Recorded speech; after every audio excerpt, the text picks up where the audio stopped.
Todos bem-vindos. Esta é uma aula da disciplina de materiais metálicos em oferta não presencial e o tema da aula de hoje são tratamentos térmicos recozimento. Os objetivos do recozimento são a remoção de tensões internas devido aos tratamentos mecânicos ou ao trabalho mecânico, diminuir a dureza com o objetivo a melhorar a usinabilidade, alterar propriedades mecânicas, ajustar o tamanho de grão, melhorar propriedades elétricas e magnéticas e produzir uma microestrutura definida previamente. Então, existem diversos tipos de recozimento. O recozimento para alívio de tensões, para recristalização, para homogeneização da microestrutura ou do tamanho de grão, o recozimento total e o recozimento isotérmico.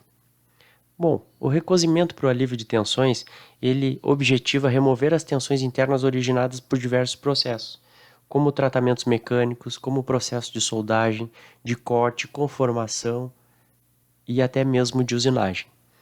A temperatura no qual deve de ocorrer este tratamento térmico deve ser uma temperatura na qual não se possa produzir nenhuma transformação de fase. E o resfriamento deve de ser evitado em taxas muito altas a fim de não promover distorções nas peças ou produtos. Então, a temperatura que normalmente se convenciona para o recozimento para alívio de tensões é abaixo da linha 1, que é a linha que representa 727 graus no diagrama ferro-carbono. Normalmente se utiliza transformações entre 600 e 620 graus, conforme a linha verde demonstra. Ainda vale salientar aqui outros dois conceitos importantes em termos de tratamentos térmicos, que é a linha ACM, que nada mais é do que uma fronteira entre o campo totalmente austenítico, onde a gente só tem microestrutura de austenita, e o campo onde eu tenho austenita e cementita, principalmente em aços hipereutetóides. E a linha A1, que é a fronteira entre o campo totalmente austenítico e um campo que eu tenho as fases ferrita e austenita, e é onde eu caracterizo por aços hipoeutetóides. Então, conforme a imagem mostrada à direita, já vista lá nos mecanismos de aumento de resistência trabalho a frio, ele evidencia a influência da temperatura de recozimento na resistência à tração e ductibilidade de peças. Então, a seta vermelha de ponta dupla representa a faixa na qual eu posso realizar esse alívio de tensões para recuperação do grão. Então, essa temperatura normalmente é às vezes a 100, 120, 150, 200 graus Celsius. O recozimento para recristalização, o objetivo dele é eliminar o encruamento gerado pela deformação a frio e fornecer energia suficiente para remover as discordâncias geradas pelo mesmo.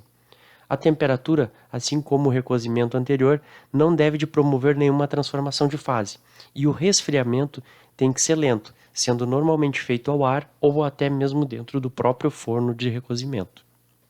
Então, a faixa no qual realizamos o recozimento para recristalização é demonstrado pela seta vermelha no centro da imagem, entre mais ou menos 200 graus e 500 graus Celsius. Já o recozimento para homogeneização, ele objetiva melhorar a homogeneidade da microestrutura de peças principalmente provenientes de fundição, que não sofreram nenhum processo de transformação posterior.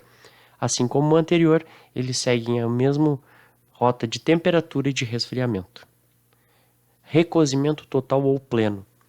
O objetivo deste tratamento térmico é obter uma dureza e estrutura controlada para aços. A gente ajusta uma dureza e uma microestrutura esperada ao fim do tratamento térmico e é assim que a gente trabalha dentro do recozimento total.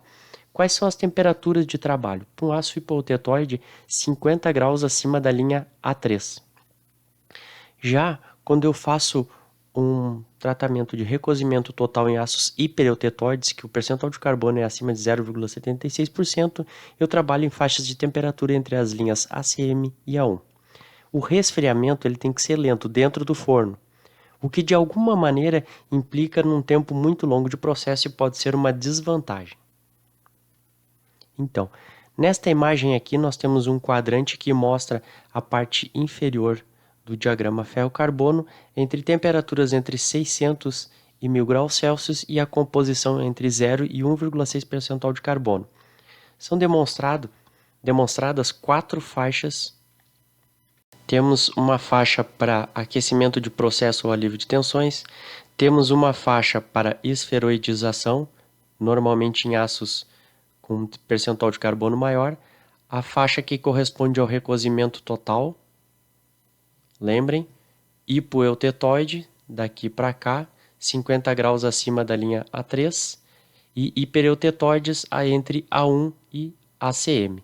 E a normalização, que é um outro tratamento térmico que veremos à frente. O tratamento total ou pleno, ele nos possibilita alguns constituintes estruturais resultantes. Se o aço for hipoeutetoide, ou seja, eu tenho um teor de carbono mais baixo, eu vou obter ferrita em contorno de grão e uma perlita grosseira.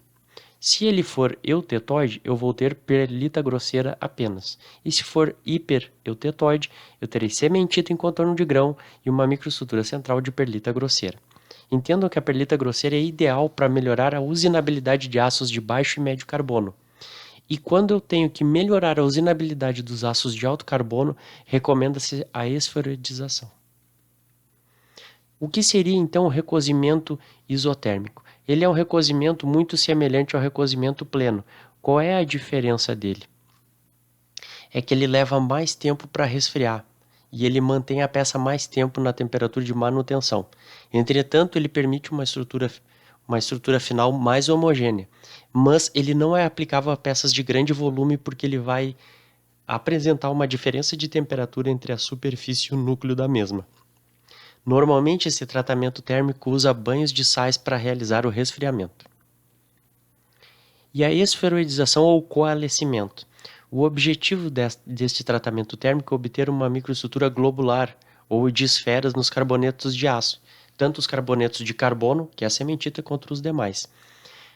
Esta globulização dos carbonetos melhora a usinabilidade, principalmente em aços de alto carbono, e facilita também o trabalho de deformação a frio. Lembrando que esta temperatura de ensaio ou de tratamento térmico tem que ser abaixo da linha A1. Então, existem 3 maneiras possíveis de coalescer um produto, uma peça de aço com principalmente hipereutetoide. A primeira opção é aquecer por um tempo prolongado numa temperatura abaixo da linha inferior da zona crítica, ou seja, abaixo de A1, por bastante tempo, tipo mais ou menos 36 a 40 horas.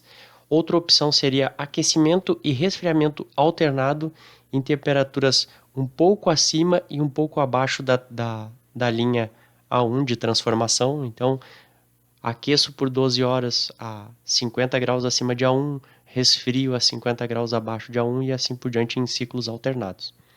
E a última opção seria mais ou menos um híbrido das outras 2 maneiras anteriores de coalescer, que é aquecer acima da temperatura de dissolução, ou seja, eu desmancho os carbonetos, e seguido pelo resfriamento muito rápido para evitar a formação de redes de carboneto, ou seja, evitar que eles se agrupem até uma temperatura abaixo de A1 e manter por um longo período, como nas etapas ou nas maneiras anteriores.